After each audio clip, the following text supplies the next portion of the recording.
In this video, I'm going to talk about the Native American idea of the red road, the road of doing good, the road that intersects with the black road of strife, and how you can use this concept to make sense of your life. The Native American idea of the red road is exemplified in the cross. You may have seen this image before, and it's not like the Christian cross, because the Christian cross is the crossbar is up a little high because it's a crucifix.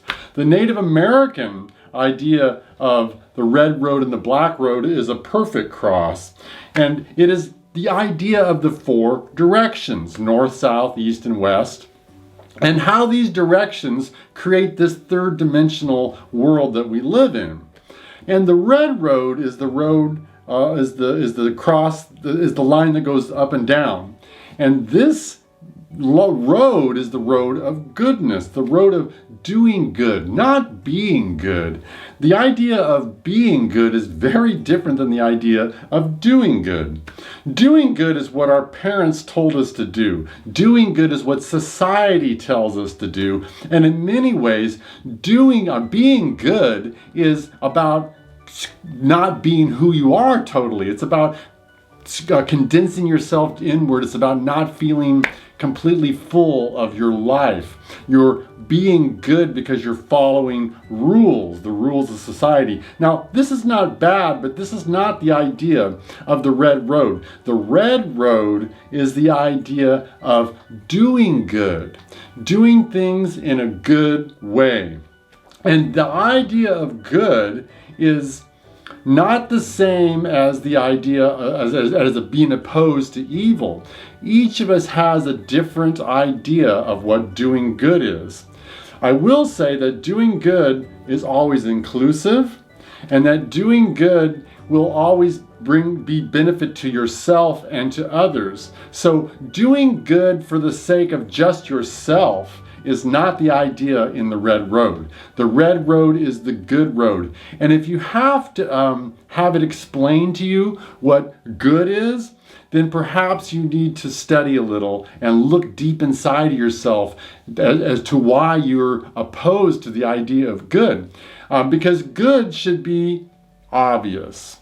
And the black road, which is the crossways road, is the road of strife. And you know when you're on the road of strife because you're causing trouble, and trouble is coming your way. That's the opposite of the good way, is the road of strife.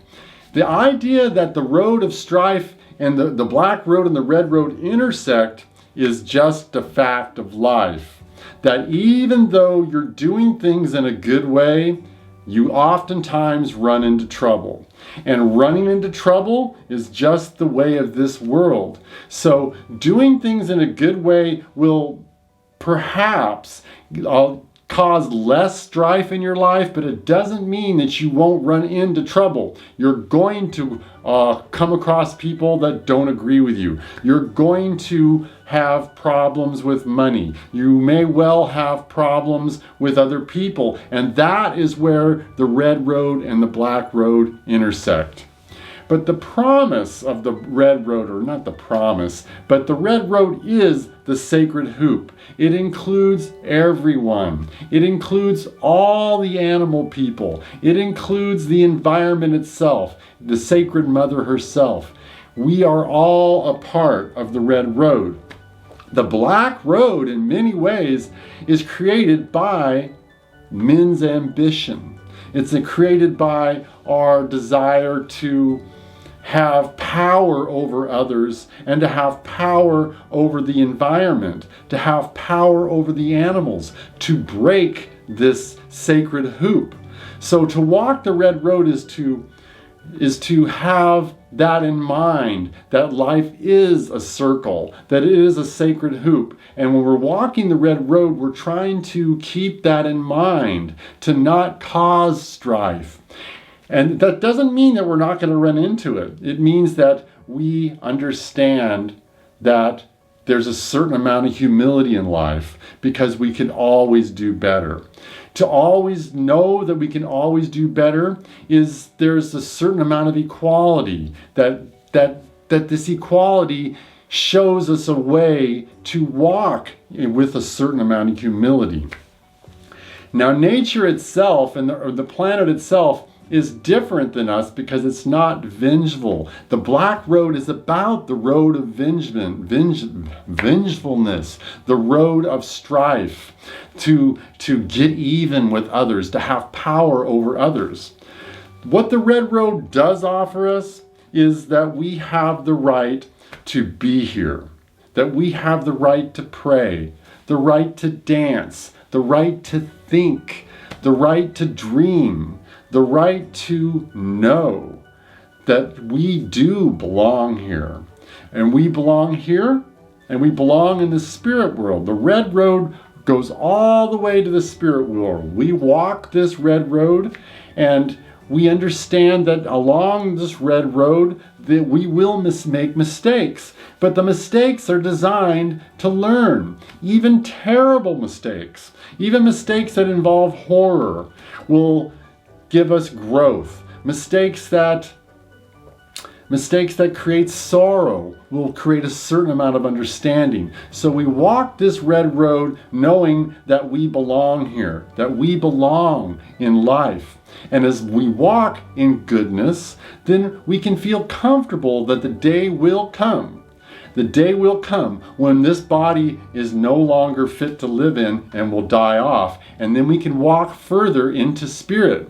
And we can walk into the spirit world without fear because we've walked the red road in this life. So doing good is a way that we can live without fear.